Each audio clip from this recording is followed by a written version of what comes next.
फौजरचोडी police station विषय बेपत्ता महिलेची माहिती व्हॉट्सअप ग्रुपवर प्रसारित होण्याबाबत वरील विषयास अनुसरून सविनय सादर की फौजरचोडी पोलीस स्टेशन बेपत्ता रजिस्टर नंबर 79/2026 मधील बेपत्ता महिला नामे मयुरी भारत जगताप वय वर्ष 43 राहता अंबिकानगर बाळे सोलापुरी दिनांक 21/6/2026 रोजी रात्री 10 वाजण्याच्या सुमारास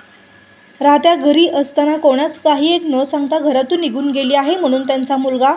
याने ती बेपत्ता झाल्याची अर्ज दिनांक 27/6/2026 रोजी फौजरचोडी पोलीस स्टेशन सोलापूर शहर येथे त्याबाबत वरीलप्रमाणे बेपत्ता दाखल आहे। तपशील माहिती नाव मयुरी भारत जगताप वय वर्ष 43 उंची 4 फूट 8 इंच वर्ण गोरा बांधा सडपातळ कपडे लाल साडी व काळा ब्लाउज शिक्षण नाही चेहरा उबट भाषा मराठी तरी वरील वर्णाची बेपत्ता महिला आपल्या पोलीस ठाण्याकडील पोलिसांच्या मार्फतीने शोध होऊन जर बेपत्ता मिळून आल्यास अथवा काही उपयुक्त माहिती मिळून आल्यास फौजरचोडी पोलीस स्टेशन येथे संपर्क साधावे।